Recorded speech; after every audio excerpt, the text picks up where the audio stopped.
Abran sus Biblias, todos los que la trajeron, en el Evangelio de Mateo capítulo 24. Los que no trajeron Biblia, siéntense con un cristiano.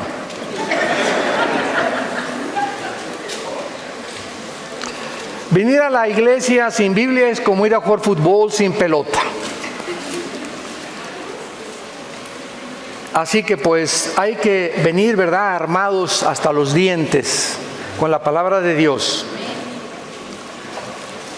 En Mateo capítulo 24, versículo 32 al 35, que va a ser la base de nuestra conferencia, vamos a sentar una base única para recordar que si alguien puede preguntar ahorita en el mundo, ¿nos encontramos en la última generación o realmente estamos muy cerca ya del próximo evento profético que se titula el arrebatamiento de la iglesia? Cuando el último emperador de Rusia, Nicolás, le preguntó a un misionero cristiano: dígame usted una prueba de que Dios existe. Y este misionero simplemente escogió una palabra para demostrar la existencia de Dios. Y esta palabra es Israel. Israel. Y durante todo este tiempo, ¿verdad?, desde el 14 de mayo de 1948, que este año se cumplen 70 años del establecimiento libre, soberano, independiente de una nación que fue formada en un solo día. Este es el fenómeno más grande que existe de la sociología, de la historia, porque jamás en la historia una nación había renacido después de casi 2000 años de haber sido dispersados en el mundo entero, que pudieran haber regresado a su tierra, mantenido el lenguaje y el idioma y convertirse ahorita, 70 años después, en la nación que más aportaciones ha hecho al mundo en la tecnología. Si tú traes un UPS o traes un Way, ¿verdad?, lo inventaron los israelíes. Si tú conoces ahorita esa píldora que te puedes tomar sin que cause ningún daño e investigar todo tu sistema gastrointestinal para saber qué tienes dentro de tu estómago, lo inventaron los israelitas. El 65% de los premios Nobel han sido de judíos. Y la pregunta normal es: ¿qué acaso son superiores a los italianos, a los árabes, a los mexicanos, etcétera, etcétera? De ninguna manera. Simplemente cuando venimos a la Biblia encontramos que de todas las naciones que iban a poblar el mundo, ahorita somos aproximadamente 200 naciones, de acuerdo a las Naciones Unidas. Dios escoge a la nación más insignificante. Por ejemplo, en Sudamérica la nación más pequeña es Uruguay. E Israel cabría más de 30 veces en Uruguay, para que tengan una idea de lo pequeña que es.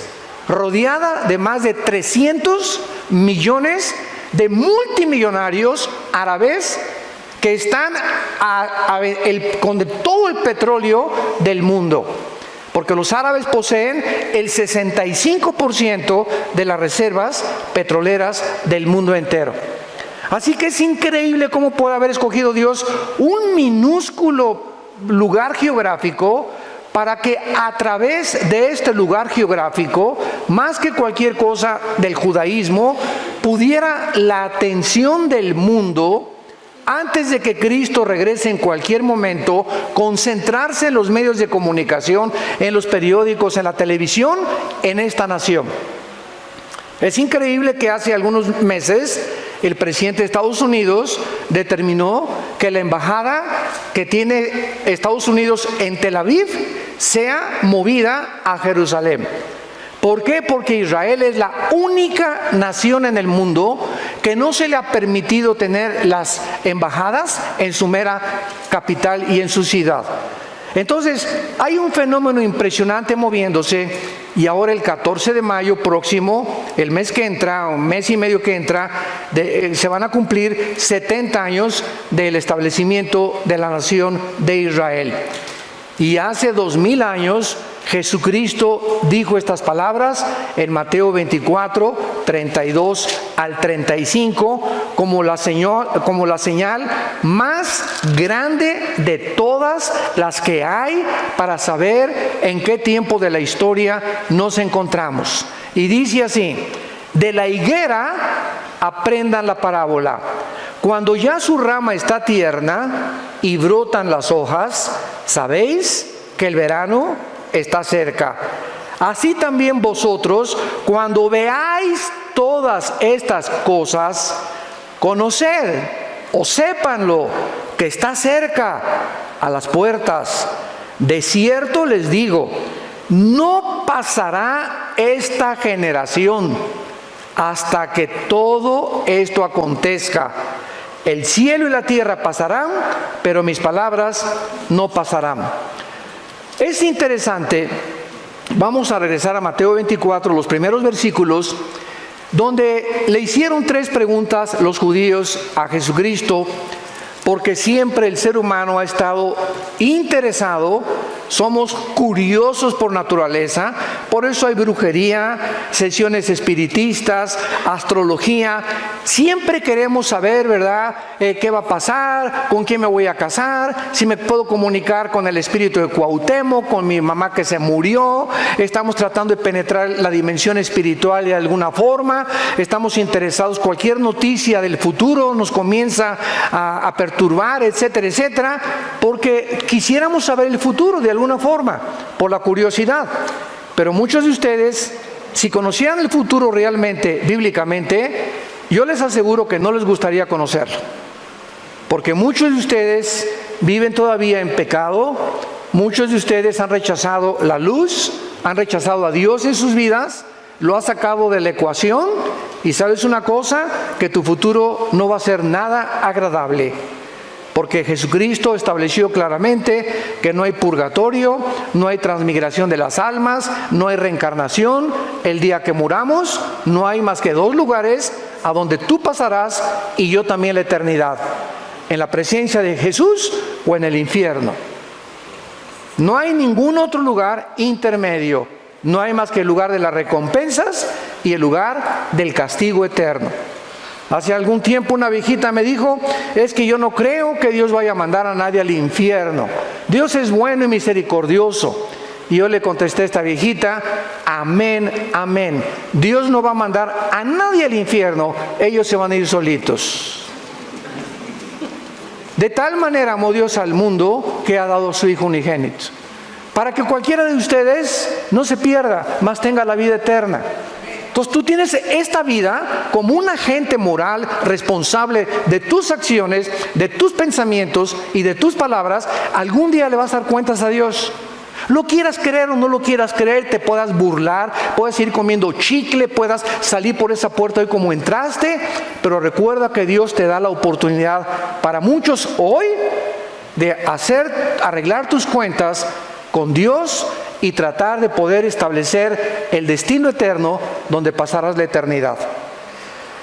En Mateo 24, versículo 3, estando sentado Jesús en el monte de los Olivos, los discípulos se le acercaron aparte diciendo: dinos, número 1, ¿cuándo serán estas cosas? 2, ¿qué señal habrá de tu venida? Y 3, y del fin del siglo. 3 preguntas acerca del futuro le hicieron a Jesucristo. En aquel tiempo, cuando los discípulos le preguntaron a Cristo estas preguntas, la Biblia no estaba completa. No se había terminado hasta un siglo después, cuando murió el apóstol Juan a los 93 años. Entonces, los discípulos, cuando Jesús vino, estaban interesados en el reino. Porque todo el Antiguo Testamento, desde 2 Samuel 7, Dios prometió que el reino no iba nunca a detenerse a través de David y de Salomón. Entonces, cuando Jesús viene, y comienza él a manifestar señales milagrosas. Los discípulos creyeron que era el reino que estaba profetizado en el Antiguo Testamento. Entonces, cuando Jesucristo, el día domingo de Ramos, que fueron 4 días antes de su muerte, de acuerdo a Éxodo capítulo 12, la cronología de la muerte de Cristo tenía que ser paralela al día de la Pascua que estaba establecido en Éxodo capítulo 2. Entonces, cuando Jesucristo entra a Jerusalén en un burrito, y todos los grandes conquistadores siempre llegaban en caballos blancos, con la diadema de la victoria, y porque eran los que habían triunfado. Y Jesús entra en un burrito y se baja del burrito y comienza a llorar enfrente de Jerusalén. Y entonces él pronuncia estas palabras: Jerusalén, Jerusalén, que matas a los profetas, ¿cuántas veces te quise reunir como la gallina a los pollitos y tú no quisiste? Qué lástima que no has conocido el tiempo de tu visitación. Entonces los discípulos comenzaron a alarmarse, porque dijeron: bueno, entonces ¿no eres tú el profeta que los profetas del Antiguo Testamento dijeron? ¿Que no veniste a liberarnos de Roma, del yugo de los romanos? Y cuando en el huerto de Getsemaní llega Judas con un grupo de soldados, que eran como 30 soldados, y preguntan: ¿quién es Jesús? Y él dice: yo soy. Y se van todos para atrás. Pedro saca la espada y dice: ya ven, éntrenle. A ver, éntrenle, aquí estamos junto con él. Y Pedro y los discípulos habían visto a Jesús detener el aire, detener el viento, la lluvia, resucitar a los muertos, sanar a los ciegos, sanar a los sordos, sacar demonios. Y de repente ese héroe que habían comenzado a adorar y a servir, pone sus manos así para que los romanos lo esposen y se lo lleven como un cordero directo al matadero. Todos los discípulos comienzan a preguntarse: no entendemos qué está pasando. Eso no es esta persona. Y cuando comienzan a crucificarlo, todos los discípulos se esconden, menos María Magdalena, María, la madre de Jesucristo, y el apóstol Juan, que son los únicos que permanecieron en la cruz. No es hasta que Cristo resucita a los 3 días que se les comienza a aparecer, 1 Corintios 15, a más de 500 personas. Y comienzan los discípulos a entender, porque Cristo les dice: ¿es que no oyeron ustedes lo que los salmos y los profetas hablaron de mí? ¿No leyeron Isaías 53, que el Salvador primero tenía que morir y después reinar? Se equivocaron en que ellos creyeron que primero tenía que reinar y después morir. Y era al revés. El Salvador tenía primero que morir y después recibir la corona.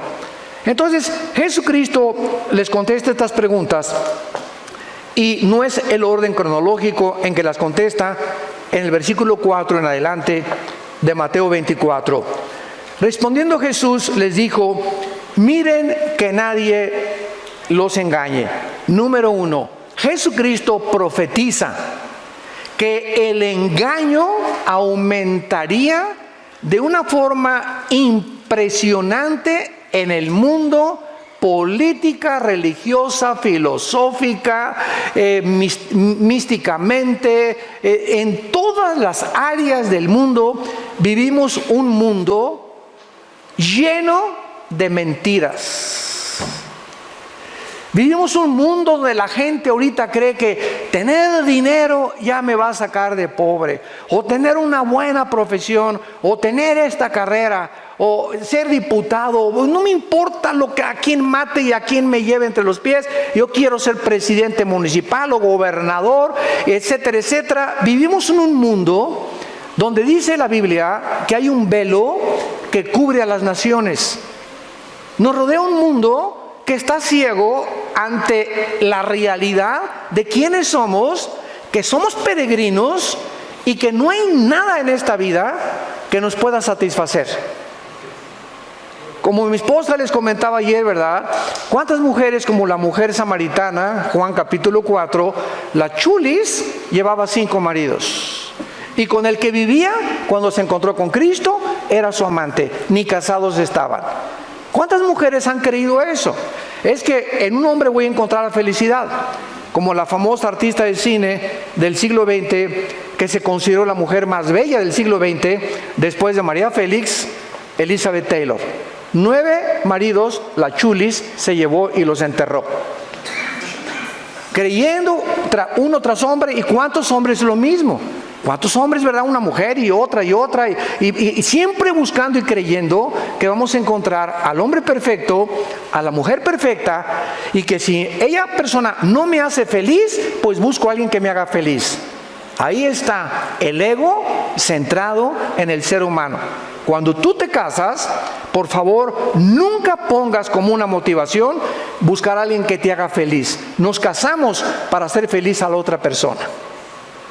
Y cuando comiences a buscar la felicidad de la otra persona, como decía la Madre Teresa, cuando la entrevistaron en Nueva York, la Madre Teresa llegó de Calcuta, de la India. Ustedes saben que tenía un leprosario y le preguntaron a la Madre Teresa: oiga, ¿por qué usted no se queda aquí en Nueva York y le vamos a hacer un asilo grandísimo para todos sus leprosos, con aire acondicionado, con la tecnología del siglo XXI, etcétera, etcétera? ¿Qué no busca usted comodidades y no busca usted para que puedan realmente estar feliz? Y la Madre Teresa contestó: es que gracias me regreso con mis pobres allá a la India, porque he descubierto que la felicidad no está en buscarle a los demás, sino en buscar hacer feliz a los demás. Y ella dijo estas palabras que cimbraron a las Naciones Unidas. La persona más miserable que he conocido, dijo la Madre Teresa, la persona más miserable y más podrida que he conocido, son las personas que están buscando continuamente a otras personas para que los hagan felices, que los sirvan. Y Jesucristo lo dijo 2000 años antes que ella. El siervo, el verdadero hombre, el verdadero líder, no es el que busca que lo sirvan, sino el que sirve a los demás. Y nosotros se los hemos dicho a todos los pastores en toda la vida que Dios nos ha concedido. Nosotros los pastores no nos pongan en una plataforma, ni nos idolatren, ni somos la gran cosa. Nosotros los pastores estamos para lavarle los pies a ustedes. Somos los siervos de ustedes. Estamos para servirlos. Muchas veces me llegan: ¿le cargo su portafolio, hermano? Les contesto: no estoy manco. Y damos gracias por el espíritu de servicio, que hay mucha gente, ¿no? Pero es que nosotros tenemos que dar el ejemplo del servicio. Nosotros somos los que estamos siguiendo a Jesús para servir a los demás. Y no convertirnos en la primadona, ¿verdad? Con 3 o 4 guardaespaldas y a ver, y esto y el otro, ya no saludan a la gente, ni mucho menos. Y no es esa la forma en la que el cristiano debe de manifestar la verdadera humildad y la mansedumbre que Jesucristo nos enseñó. Entonces, este engaño está ahorita cubriendo el mundo entero. Y vean ustedes en las elecciones políticas, vean ustedes en las religiones ahorita, ¿quién es el mejor candidato? Y no estamos hablando solo del de México, En Estados Unidos vean lo que pasó en Guatemala, lo que pasó en Sudamérica, lo que está pasando en Europa, en España, en Grecia, en el Medio Oriente. Estamos buscando un hombre, un Mesías, donde poner toda la esperanza en él o en ese partido para que pueda sacar al país de donde nos encontramos. Y la Biblia dice en Jeremías 17: maldito el hombre que confía en el hombre. Cuídate de no poner tu esperanza en ningún ser humano, porque todos somos imperfectos. No hay un sistema de gobierno perfecto. Como decía Winston Churchill, la democracia está entre los mejorcitos, pero ni la democracia es el mejor sistema de gobierno, como la historia lo ha demostrado. Entonces, cuidémonos de estar poniendo nuestras esperanzas en nadie más que en el Hijo de Dios. Él es nuestra esperanza, Él resucitó de los muertos, en Él está nuestra confianza. Hoy en la mañana el desayuno lo compartí yo con algunos hermanos en el hotel, y yo les decía, ¿verdad? Mira, no oremos por este partido aquí en México, en julio son las elecciones. Simplemente los cristianos no nos peleemos por qué partido somos. Nada más falta que nos agarremos del chongo por eso. No vale la pena. Mejor oremos y le digamos a Dios Padre Santo, no nos interesa a nosotros qué partido gana, nos interesa que el partido que gane nos siga dando libertad para predicar tu palabra. Eso es lo que debemos orar. El que gane no es el Salvador. El que gane no va a ser el mejor tampoco. Simplemente nos interesa que esta libertad que hasta ahorita hemos mantenido en México, la podamos seguir teniendo, no importa con el partido que gane. ¿Por qué lo que nos interesa? Ganar las almas. Jesucristo a continuación les dijo, vendrán muchos en mi nombre, a muchos se engañarán. Y en el versículo 6 al versículo 8, Cristo dijo, ya como la señal de los últimos tiempos, oiréis de guerras y rumores de guerras. Miren que no se turben, porque es necesario que todo esto acontezca, pero aún no es el fin. Nos detenemos aquí.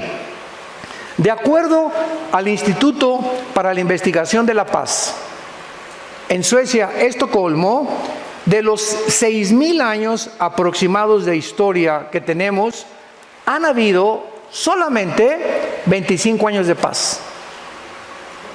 En 6,000 años de historia, desde Adán hasta nuestros días, no estoy hablando de la edad de la Tierra. La Tierra tiene aproximadamente entre 13 y 15 billones de años de antigüedad. Pero el ser humano tiene aproximadamente 6,000 años de historia de poblar este mundo. En otras palabras, la historia de nosotros son guerras. Guerras tras guerras tras guerras, revoluciones, golpes de Estado, divorcios, padres contra hijos. Si no hay guerras, los hijos contra los padres, contra el vecino. Siempre ha habido esta fricción entre nosotros los seres humanos. No hemos podido vivir en paz en 6,000 años de historia.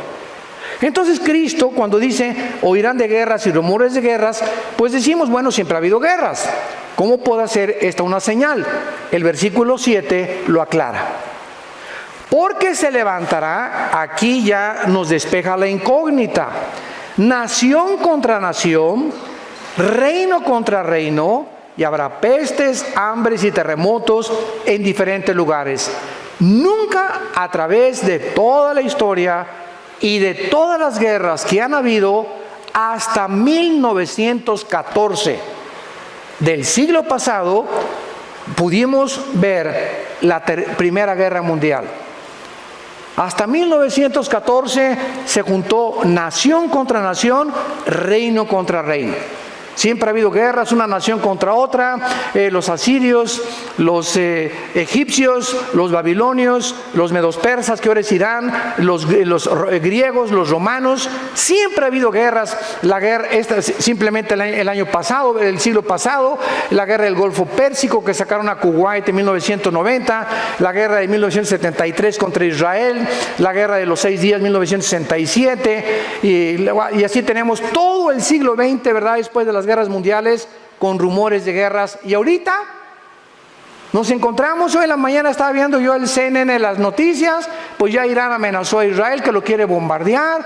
Trump no sabe si ir al Medio Oriente, va a mandar al vicepresidente porque hay una amenaza de una explosión nuclear. Y ahorita se están conociendo las intenciones de tu padrino Kim Jong.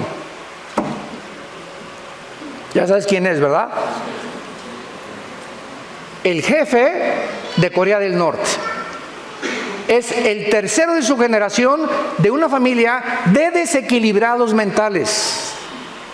Es un muchacho de 33 años que de alguna forma todos dicen, oye, ¿los viste que chocaron la mano Kim Jong con el presidente de Corea del Sur y ya no va a haber guerras, ya se van a desnuclearizar, ya no va a haber nada de nuclearización y van a hacer un pacto entre ellos? Y todo el mundo se va con el engaño y con la finta, por el amor de Dios, Virgen del Socorro.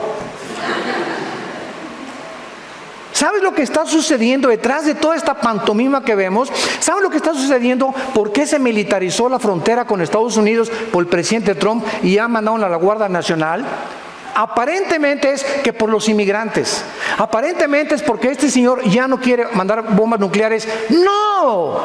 Estamos ciegos. Todo es una pantomima, todo es una cortina de humo. Lo que este hombre lo que quiere hacer es lo siguiente: En Corea del Sur hay 36,000 soldados norteamericanos estacionados en Corea del Sur. Más de hace 25, 30 años que Estados Unidos mantiene esta cubierta de soldados por si Corea del Norte los ataca.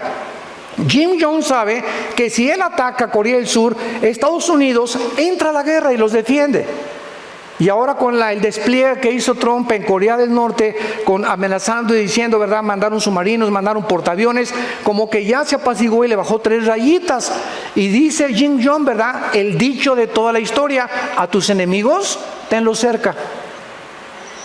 Entonces, él sabe, ¿se acuerdan ustedes de la historia del caballo de Troya? Cuando los troyanos entraron, ¿verdad?, en un caballo, pues es la moraleja. Él está haciendo un pacto para introducirse más y más a Corea del Sur. ¿Qué va a pasar ahora? Pues Estados Unidos ya no va a amenaza nuclear, comienza a sacar a los soldados norteamericanos de Corea del Sur. Y eso es lo que él está esperando. Que se confíe a Estados Unidos, que saquen a los soldados americanos para él entonces atacar a Corea del Sur y hacer de Corea una sola nación, que es el sueño de sus abuelos. ¿Qué está haciendo Putin? Porque ahorita en Venezuela hay una base naval rusa en Venezuela. ¿Por qué se unió Venezuela con Irán y con China y con Rusia y con Irán? ¿Por qué ahora el eje del mal está en el Medio Oriente y están teniendo como largavistas y como meta México y Sudamérica? ¿Por qué? Porque los rusos quieren entrar y quieren debilitar a Estados Unidos, pero en medio de todo este mare magnum y de todo lo que está pasando, ¿saben quién es el centro realmente del conflicto? Israel. Estados Unidos, desde 1945, que se constituyó en el poder más grande y en la supremacía política, económica y militar, ha defendido a Israel. Entonces, gracias a Dios, ¿verdad?, que hasta ahorita Israel ha sobrevivido. Es un milagro la sobrevivencia de Israel. Los árabes saben que si Estados Unidos se debilita, ¿por qué creen que fue el ataque a las Torres Gemelas? No fue contra Estados Unidos. Están comenzando a debilitar a Estados Unidos, porque si Estados Unidos decae, como ya está decayendo, y el dólar está en 18, subió la gasolina ya en Estados Unidos, ahorita es un mare magnum en la Casa Blanca, etcétera, etcétera, una bola de líos por aquí y por allá. Cuando se debilita Estados Unidos, Israel queda sola. Y de acuerdo a la profecía de Zacarías, apúntalo, capítulo 12, versículos 2 y 3, y Jerusalén se va a convertir en la manzana de la discordia del mundo, y va a ser Jerusalén la razón donde se prenda la mecha de la próxima tercera guerra mundial. Entonces todo eso está enfrente de nuestros ojos.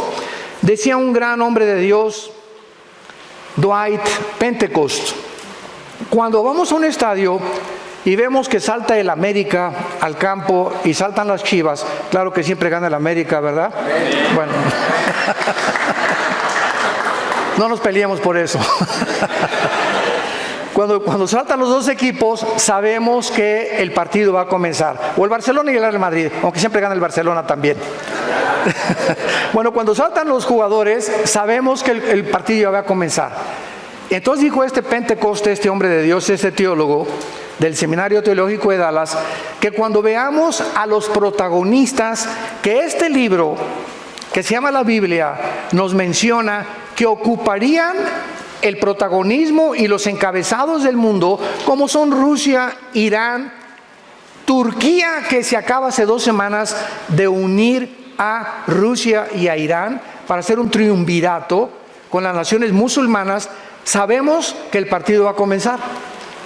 O sea, los jugadores, los protagonistas, las naciones que hace 2500 años los profetas hebreos profetizaron que tomarían participación en la última guerra del mundo, ya están delante de nosotros. Y Jesús nos lo dijo para que cuando suceda no se espanten, para que se preparen, para que levanten erguid vuestras cabezas, para que tomemos en serio a Dios, que estamos más cerca de lo que nos imaginamos y que el tiempo se nos acabó. Es hora de ganar las almas, es hora de santificarte, es hora de serle fiel a tu esposa, de serle fiel a tu esposo, es hora de que entendamos que el tesoro más grande que Dios nos ha dado es la familia. Es la familia, el tesoro más grande que Dios nos ha dado. Y las familias somos el centro y la base de la sociedad. Es hora ya de dejar de jugar a Dios y al cristiano. Es hora que tomes en cuenta a Dios y que te pongas serio con Dios. Y que seas un estudiante de la Biblia, un discípulo de Jesucristo. Y que de verdaderamente podamos entender que sin santidad nadie verá a Dios. Ahora bien, en Mateo 24 que acabamos de leer, después de todas estas señales, pestes, hambres, terremotos, de acuerdo al Instituto de Sismología en Boulder, Colorado, siempre ha habido terremotos, siempre ha habido huracanes, siempre ha habido tornados, siempre ha habido tsunamis, pero no desde 1976. Hace 35, 40 años, que están, y más en el siglo XXI, nunca había habido tantos ataques de la naturaleza contra nosotros. Parece que vivimos un mundo donde la naturaleza se ha vuelto nuestro enemigo. Y lo voy a explicar por qué. Esto es bíblico también. Nunca ha habido los tornados que ahorita hay, nunca han convergido incendios, inundaciones, terremotos, tornados, tsunamis, como en los últimos 25 años. Jamás ha habido el grado 8.5 como el que hubo en Chile hace poco, que casi mueve el eje de la Tierra, que tiene 23 grados de inclinación sobre su eje, la Tierra, que es una inclinación 23 grados y medio perfecta. La Tierra no puede moverse un grado menos o más, porque entonces se congelarían los polos, la vida no podría existir. Todo esto está sucediendo en un mundo donde todos están ciegos, todos a hacer dinero, mira la chava, la pornografía, a esto y el otro, el poder, la fama. El mundo está engañado completamente. Y Jesucristo dijo, como un lazo vendrá sobre la tierra y para muchos será demasiado tarde. No entendieron como en los tiempos de Noé. Veamos ahora esta famosa señal de la higuera y la importancia que tiene. En Mateo capítulo 21, en los tiempos de Cristo, todos los varones tenían que venir a Jerusalén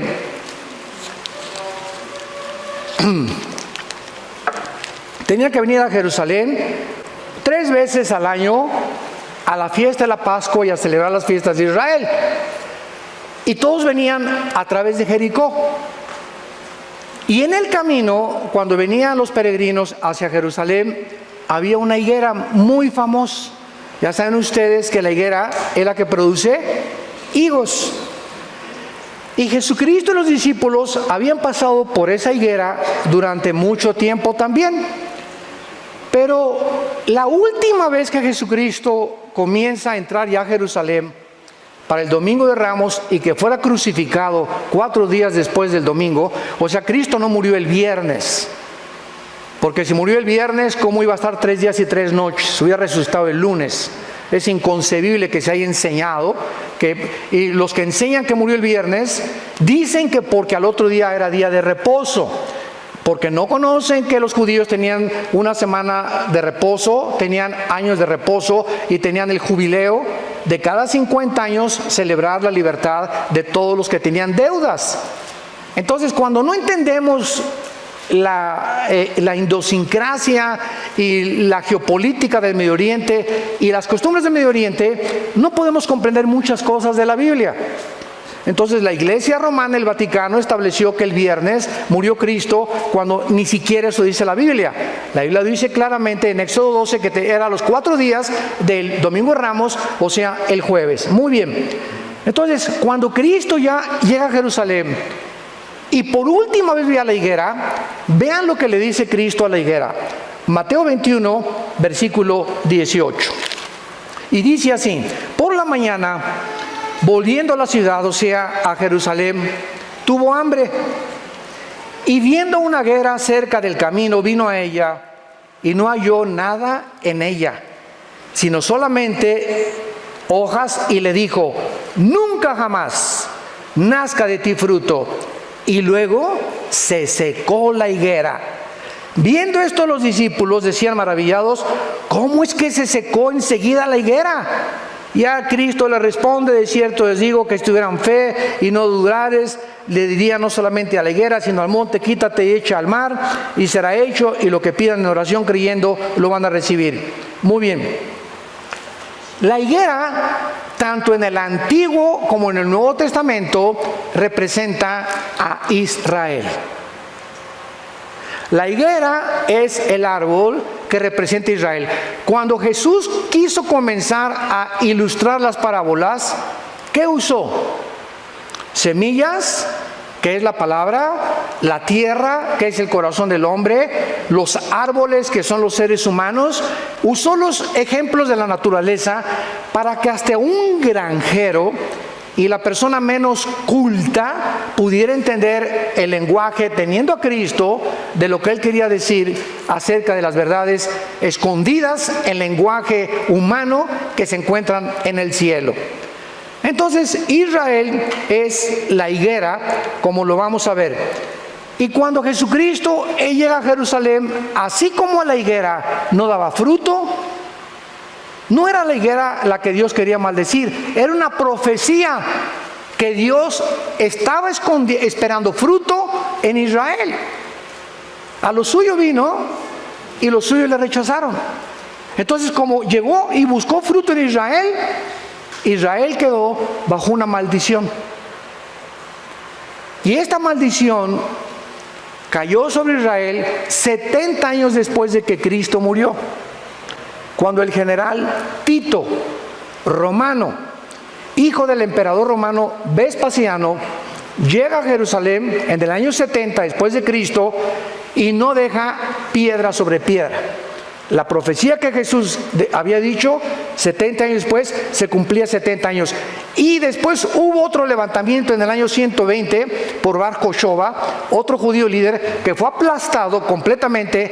Y desde el año 70 después de Cristo hasta 1948, Israel se quedó sin tierra, sin gobierno, sin tabernáculo, sin lugar santo, sin altar, sin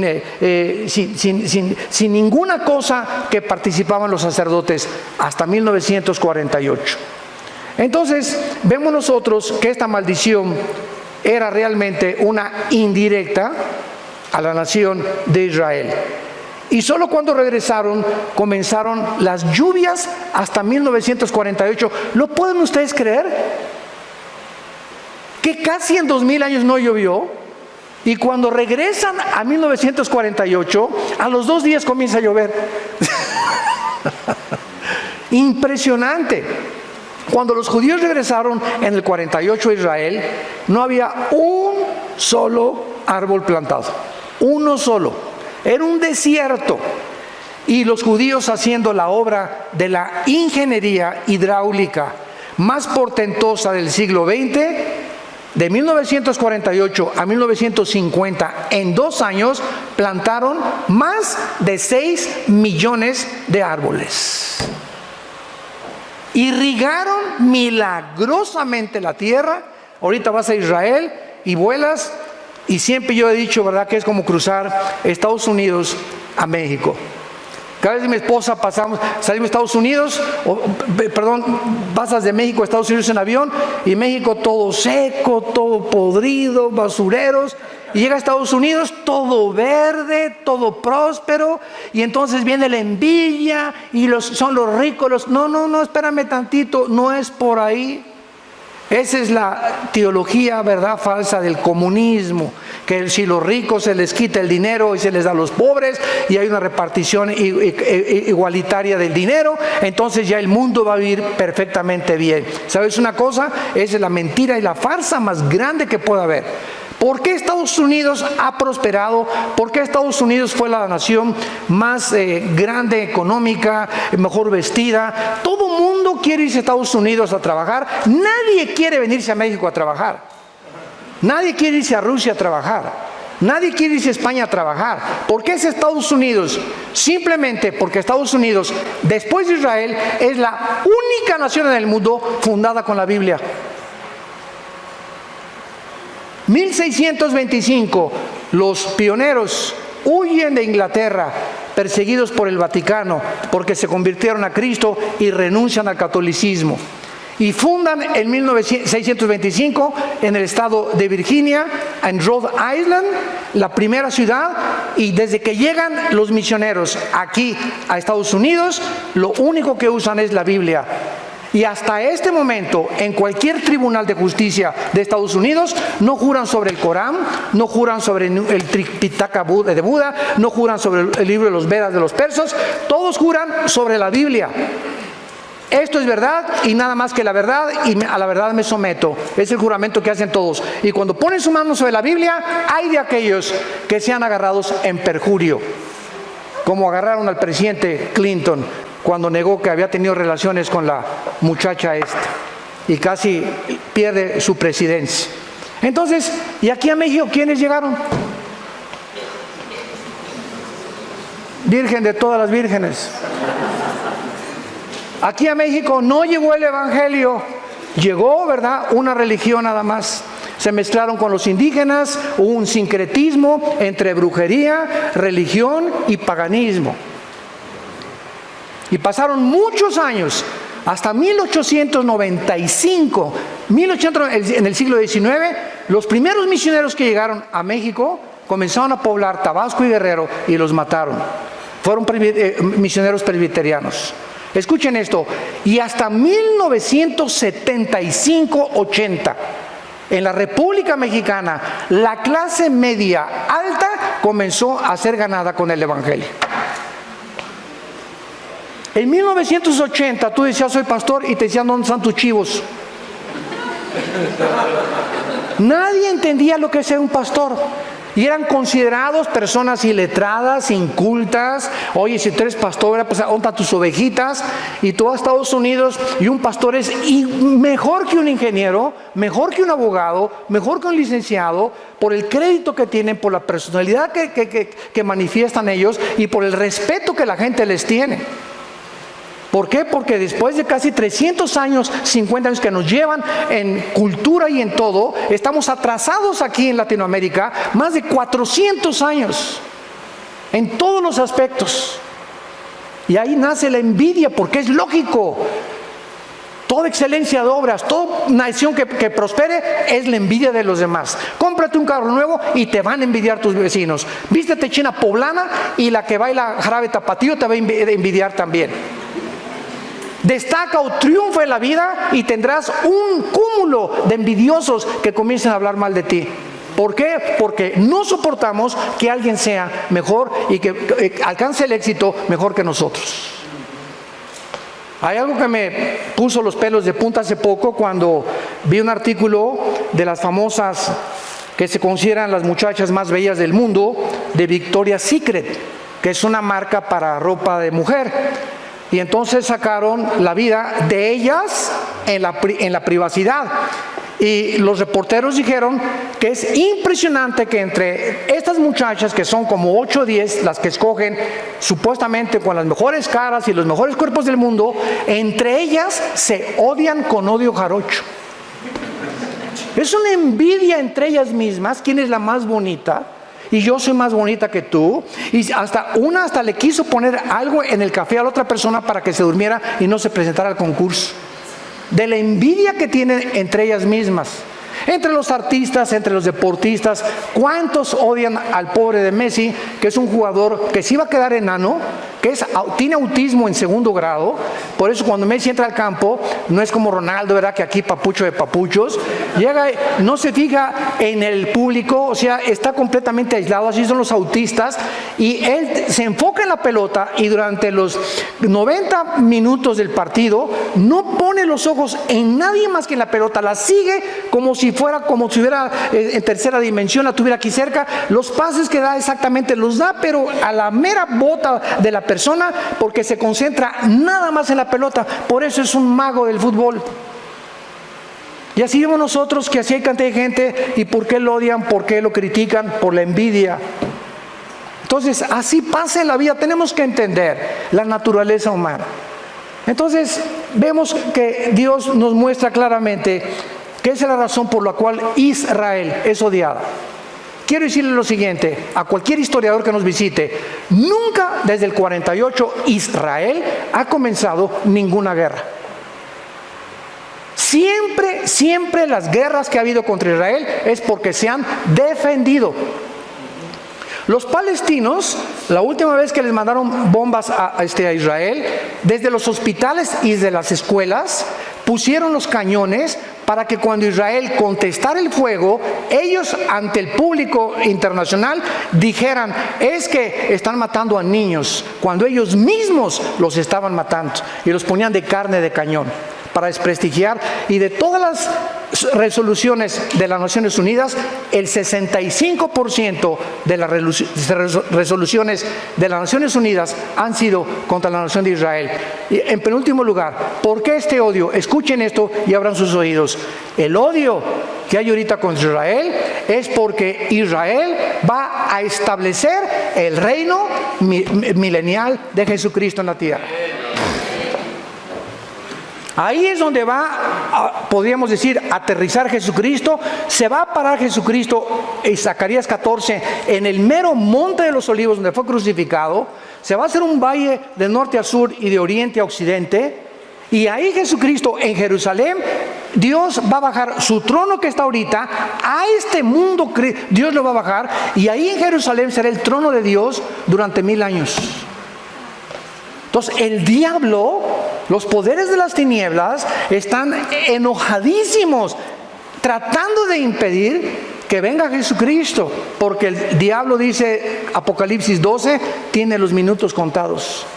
Entonces es lógico todo el odio que hay contra Israel, donde solo una nación lo defiende, y por eso Dios la ha bendecido. Ahorita ya que Estados Unidos abandona Israel, entonces vendrá el derrumbamiento de Estados Unidos. Israel será rodeado por Rusia, por Irán y por Turquía, de acuerdo a Ezequiel capítulo 38, y vendrá la tercera guerra mundial. Y nos encontramos a un paso del cumplimiento de estas profecías. Yo no sé cuántos de ustedes están preparados para encontrarse con su Dios. ¿Cuántos de ustedes están listos que si ahorita saliendo te puede dar una embolia, un ataque cerebral, un ataque cardíaco, te puede atropellar un carro? Hace 2 semanas una señora de 43 años, maestra, se sube a la línea Southwest de aviones. El avión se comienza a incendiar y comienza a aventó un pedazo así grande de fierro, le pegó en la ventanilla a la mitad del avión, rompió la ventanilla del avión a 30,000 pies de altura y le pegó aquí, y entonces la despresurización la quiso jalar hacia afuera, la ayudaron a que no se saliera, y a los 4 o 5 minutos ya estaba muerta la señora del trancazo que le dio el pedazo de fierro que se soltó del motor del avión. Venía de Nueva York a Dallas, tuvieron que aterrizar en Pensilvania. Esa señora se subió, adiós a su esposo, nos vemos ahora que regrese. ¿Cuándo pensó esta señora que era su último viaje en este mundo? ¿Lo sabes tú? ¿Lo sabes tú? Y como no lo sabemos, prepárate para encontrarte con tu Dios. Que Dios te agarre definitivamente con Cristo en tu corazón.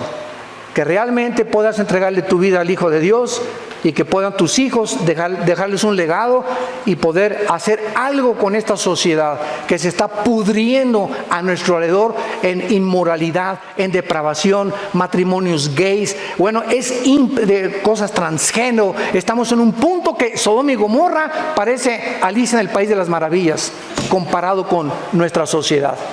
Así nos encontramos. Arrepiéntanse de sus pecados. Es el mensaje de la Biblia. Ábrele tu corazón a Cristo. Hoy no endurezcas tu corazón. Dios te ha traído esta mañana para que arregles tus cuentas con Él. Lo quisieras tú hacer por la misericordia que Él tuvo desde una cruz. Inclinemos nuestra cabeza. Te damos gracias, Señor, por tu palabra. y porque nunca dejarás de hablarnos, porque nos amas. Y esta es la razón por la cual muriste en una cruz en nuestro lugar.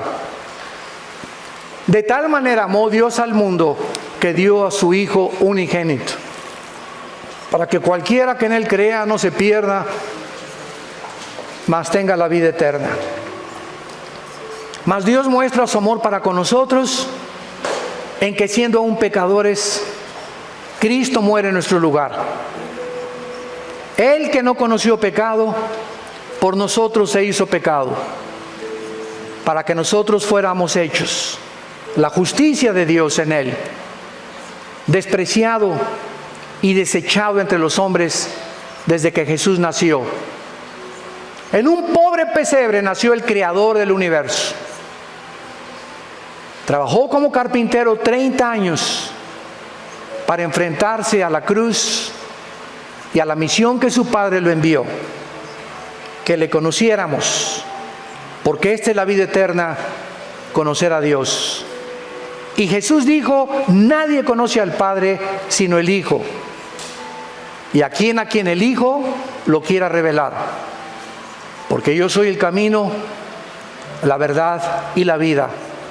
Nadie va al Padre sin mí. Es imposible conocer a Dios sin antes conocer a su Hijo, porque es el Hijo el que ha venido a revelarnos al Padre. En esta mañana, dile a Dios con todo tu corazón. Si tú sabes en tu conciencia que no lo tienes y que este mensaje ha redarguido, te ha convencido que estás mal delante de Dios, que eres un pecador, condenado. Si mueres, estás condenado, condenada eternamente en el infierno. Pero hay este mensaje glorioso, esta esperanza que la Biblia nos da. Dile: Señor mío y Dios mío, me arrepiento de mi vida. Gracias porque en esa cruz pagaste tú con tu sangre una cuenta pendiente de pecado que yo tenía contigo, y que ahora comprendo que yo no la podía pagar nunca, ni con buenas obras, ni con sacrificios, ni con ninguna religión. Eres tú, Jesús, el que en mi lugar llevó el castigo que yo merecía llevar. Y como creo que a los 3 días te levantaste de los muertos, te pido que entres a mi vida en este instante como mi Señor y mi Salvador. Dame el poder, en la corta vida que me queda, de conocerte, servirte, adorarte, vivir para ti, hablar de ti, mi familia, mis padres, a mis hijos, primos, compañeros de escuela, de trabajo, que el fin ha llegado, que se arrepientan y que vengan a la cruz. En el nombre de Jesús. Amén.